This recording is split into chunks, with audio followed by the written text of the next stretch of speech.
Good morning, people. So when we were in San Marino, we never had a flag because it was an unexpected place to visit. So when we got back, we ordered a flag. We've got the flag. So technically it's new flag day, sort of 6 weeks later. So let's put it on then.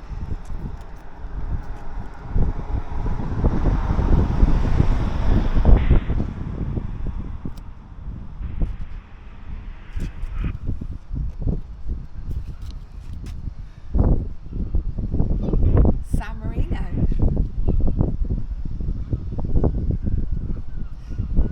But we're not in San Marino, we're actually on the road again today and we're off to Ireland. Welcome back to G&S Travels. You are joining us on our next trip to Ireland. Now the beauty of Mr D retiring is we can take our time driving to Wales to catch the ferry to Ireland. That's if we're not stuck in this traffic for too long. Actually, when the traffic cleared, it wasn't too bad, and before you knew it, we were arriving at the port of Fishguard. We've arrived in Fishguard, parked in the car park, and we're heading to the chip shop for some dinner. That was a long drive. Oh. A lot of roadworks and diversions on the M4, but got to Fishguard, it started raining. Let's have dinner and then go check in for our ferry. Yep, let's make it there. Fish and chips. Open. Let's go. What have you ordered then? We ordered the cod and chips. Just for change. Just for change. And I've got a sausage. You have a sausage. Oh, the sausage. Right, and I'm going to share some of your chips. Yeah, that's why I got large chips. Large chips, yeah. Yeah, if I was small chips, I wouldn't be sharing them. It's arrived, Mr. D. Look at your plate compared to my plate. Look. Yeah. Let's get the comparison here. Look, that's better. That's because you don't like fish. I've got a tea plate, and Mr. D's got a dinner plate. But he's let me have some of his chips. Very nice. I've also got his lettuce leaves as well. Dinner's done. Yeah, we had some dinner, and now we're going to head back to the van. Because Mr. D wants some chocolate. I need some chocolate, yes. Let's go back to the van then. Lane 2 to 6. Lane 2 to 6, behind that motorhome then. Hello. Hi, what's the surname? Doyle. I always get nervous when we do the normal check-ins and security checks, but this time was pretty straightforward. But a word of warning, they are increasing all the security at the ports. Well, we had nothing to declare unless they wanted Mr. D's chocolate stash, but it was all straightforward, and before we knew it, we were boarding the ferry.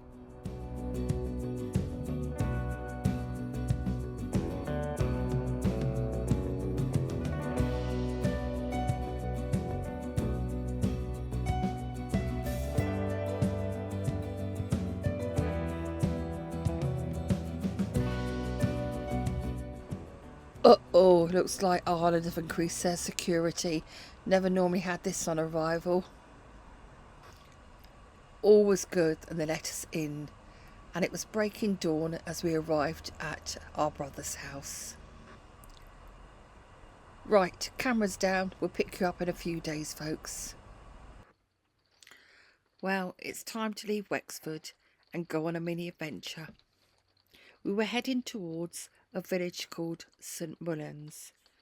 Now St Mullins was known for a monastery that was built in the 7th century. However, it was plundered by Vikings in 951 and was then again burnt in 1138. An abbey then was built, and the ruins are meant to be quite interesting to look around, so we thought we'd make a quick stop there before we looked for somewhere to stay the night. After negotiating a narrow lane, we finally reached our destination. Right, so we've just made a stop on the way to our campsite for the night in a place called St Mullins in County Carlow, and yeah, there's a burial mound over there, and there's meant to be an ancient cemetery here. So we've just parked the van, just stretch our legs for a couple of minutes and go and have a little look at the church and that. Come on, Mr. D. There's May parked there.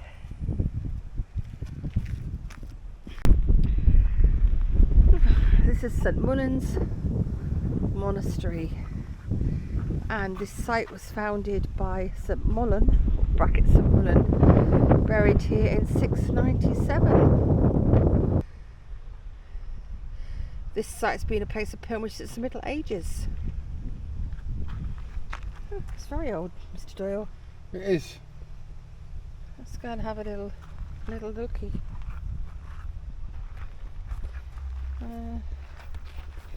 And it's been declared a national monument in the state of Ireland. This is St Mullins honours the men and women of the 1916 uprising. Well, if you like old cemeteries, this seems to be the place to come. Okay, this is the signpost towards the grave of 1798 leader General Thomas Clooney, who led the uprising against the British. Let's go find it.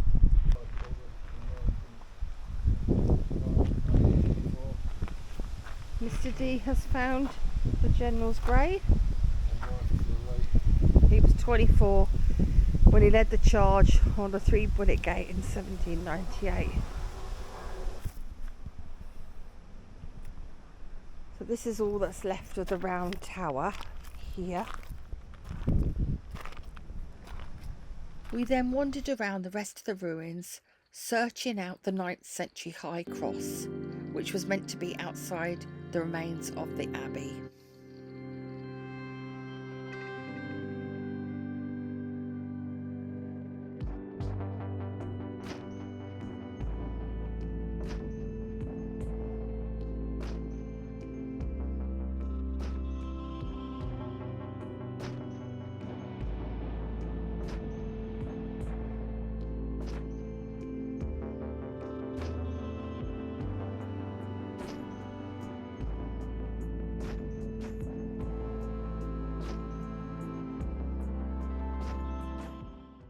Okay, this is what's left of the high cross, and dates back to the 9th or 10th AD. It's a shame because some of it has broken off the arm. So old.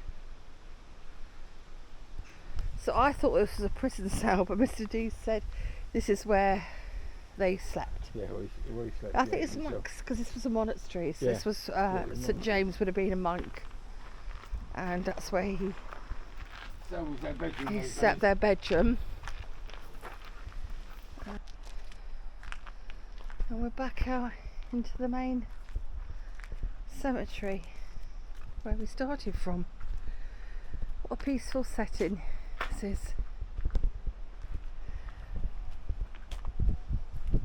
Oh. I do like looking around old cemeteries. In the daytime, of course, not at night. Most definitely not at night. That was St Mullins. Worth a little stop just to have a look around the ancient graveyard, really. That's a nice one, isn't it? Right, Mr. D, who do you think's buried there then? Probably Celts, I'd say. Celts. Yeah, I'd say so, yeah. Yeah, maybe we'll do a little bit of research and let you know. There's May. Looking a tad lonely there. Let's go find her. Our stopover for the night was in a town called Craignamanagh. Now, after 10 years on the road with the motorhome, you'd think we would have learnt not to trust a Google map. Here's what happened. We ended up at the wrong entrance. A very nice man helped us out. Okay, I was So looking up through the main street, straight through the main street, left at the roundabout, left at the first roundabout. I was only one, yeah. and up To and the down next, the hill. up downhill to the next roundabout. Yeah, I left and then again. another left, slightly left, and you'll see like- the gates and the big sign. Yeah, I'm looking at this thinking this can't be right because my van's never going to get through those gates. No. Mr. D was getting stressed at this point, but eventually we found the right entrance and headed towards our pitch. But then things got even worse. Okay, we've just arrived and it's Mr. D's worst nightmare. There must be about 50 to 60 school-aged children just arrived. All girls on a camping trip. All with tents and sleeping bags under their arms. And they are going to be camping just across the way from us. Mr. D. God damn it. Squealing all night for that little lot. Oh. You used to be a kid once yourself, you know. Yeah, when kids were all behaved. Yeah, so this could be interesting. Yeah. So We're only here for one night, thankfully. yeah. Anyway, we're here for one night. It's a little campsite by the River Barrow, and we're just here for one night. Yeah, and we're going to go to town. And we're going to pop up. Have a look around the town. We're driving through it. The town looked quite Yeah, nice. we're going to go. Are we doing that now? We'll do it an hour after dinner. Such yourself. Yeah, let's have a cup of tea first. Okie dokie. Cup of tea. Right, that's us parked up, Mrs. D. Yeah, we're all parked there. And now we're going to take a walk into Craigna Manor to see what the town's like. Have a walk about, maybe have a cheeky pint. Very rude not to. Before coming back and getting a bit of dinner. I don't know, you probably saw it on the camera. So when we were driving here, Google sat nav brought us to this little gate we're going to show you now. There's no way we would have got the van through there, so we had to do about a 10 3-point turn and come in the proper entrance. So So that is the little entrance that Google said we should drive into. I think we would have got the van over. The fact is it's padlocked, so we can't even undo the padlock. But it's the quickest entrance if you're walking to get into town. So we shall see what it's like. Just walking up the high street and looking at this wall of flowers. Really nice. And a few shops. Nice coloured. And all painted, which is nice. It says this represents the effigy of a 13th century Norman knight, carved from local limestone, which is in the abbey. Let's see if we can find it.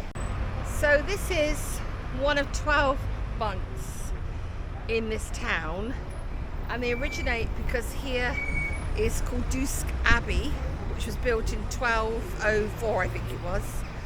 And after the abbey was built, there was 12 monks brought in to help run it, and they were from Wales apparently, and each of them had a purpose. So this one has got Sheaves of wheat. sheaves of wheat.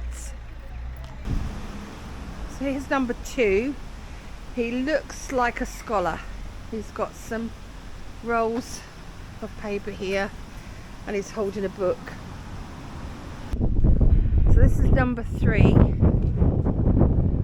monk, and he is holding a Bible, so I would say he's the priest. So this is Abbey Street, and behind me is Dusk Abbey. So hopefully it's open and we can pop in and see it. We were really lucky as they were just about to shut the doors. Now, Dusk Abbey was founded in 1204 by William Marshall. We managed to get a quick look around before we headed back to the campsite across the River Barrow. It had been a long day and we were glad to get back to the campsite. So we were just chilling in the van after dinner, and We heard this music going on, and it seems the kids have got an entertainment. Noah, free music as well for the night. And with that, guys, I'm going to get my glass of wine and retire for the night. Tomorrow's a new day. Good morning, guys. Hope you're all well. We slept really well at this campsite. You can just hear the river in the background there, the weir where we are. And oh yeah, look, here comes Mr. Doyle. Good morning. So plans for today. Plans for today, Mr. Doyle? No plans. No plans. Okay. Well, let's see where we go then. Don't know. Let's just go out and head north, up towards Mayo. Mayo. I don't know. I don't know Ireland. Mr. D, being Irish, is the expert. So, right, let's get on the road. Just before we left, we met some lovely new subscribers. A big shout out to Mags and Tom. I'm going to leave this week's vlog here, and I'll leave you with Mr. D feeding his new friends. Take care, guys, and thanks for watching.